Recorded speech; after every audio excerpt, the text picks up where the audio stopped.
So, what if the answer to one of the biggest questions out there wasn't hidden in some ancient text or a complex scientific formula, but was staring you right back in the face from your own mirror? Today, we're going to dive into a really fascinating philosophical argument from the author Xu Feng, who argues that the secret of the universe is actually hidden in plain sight, in something as simple as symmetry. So here's how we're going to break it down. We'll follow the author's logic step by step. First, we'll start with the huge question that they're trying to answer. Then, we'll look at the main clue, symmetry, and see why the author thinks it's, well, everywhere. We'll also look at its opposite, what the text calls the price of asymmetry, before we see how this all builds up to a really big conclusion. All right, first up, the universal question. You know, every great argument like this starts with a massive question, and this one is definitely no exception. The text just jumps right in with a question that people have been wrestling with for, well, forever.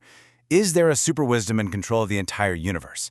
But here's the twist. Instead of telling us to look up at the heavens for an answer, the authors suggest we should just look at the world right in front of us.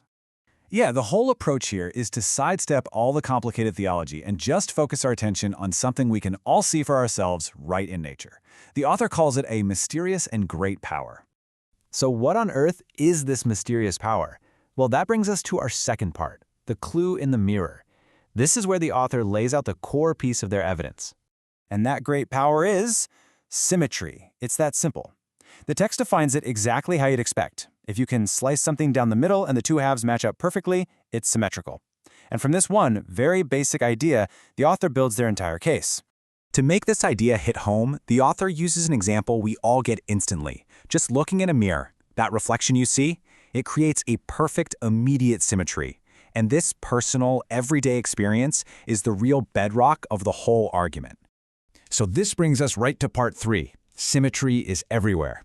See, after defining the idea, the author basically unloads a ton of evidence to argue that this isn't some random coincidence, it's more like a universal law. And the author really casts a wide net here to make the point. They argue that we see symmetry on literally every scale, from the absolutely massive, like galaxies, all the way down to the biological, in people, tigers, and the wings of a butterfly.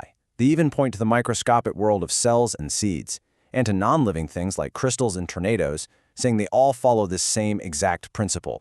But then the argument takes a really interesting turn, moving beyond just physical objects.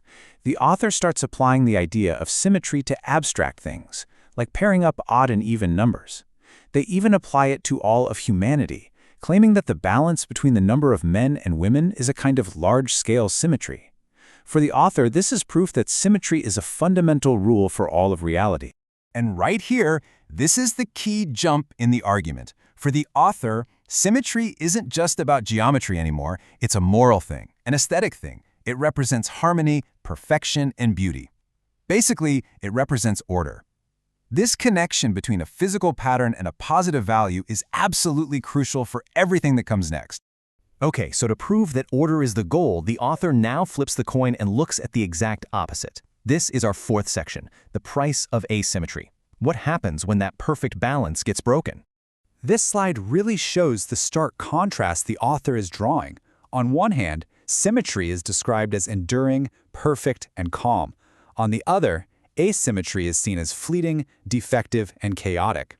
You get the sense that one is the natural, good state, and the other is just a mess.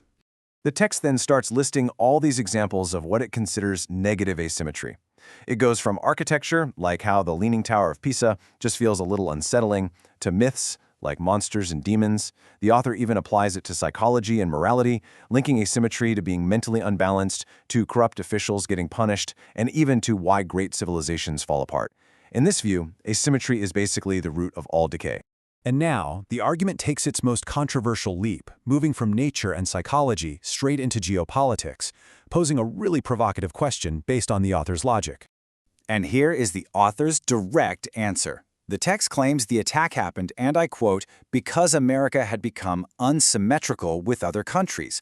It's a really startling claim, and it's probably the clearest example of how the author applies this principle not just to the natural world, but directly to events in human history. So after looking at symmetry in nature and asymmetry in society, how does the author tie it all together? Well, that brings us to our final section, the author's conclusion. And this is where the argument takes its biggest leap of faith. Here it is, the main takeaway of the conclusion. The author argues that all this symmetry everywhere can't just be a coincidence. They're saying it's not just the random outcome of physical laws. Instead, all this symmetry is a surface phenomenon that's pointing to some kind of hidden, powerful force that is intentionally creating order in the universe. To really drive this idea home, the author asks a few simple but pretty deep questions. Why do we have 2 eyes instead of 3? Why is the Earth round? Why are a butterfly's wings perfectly identical?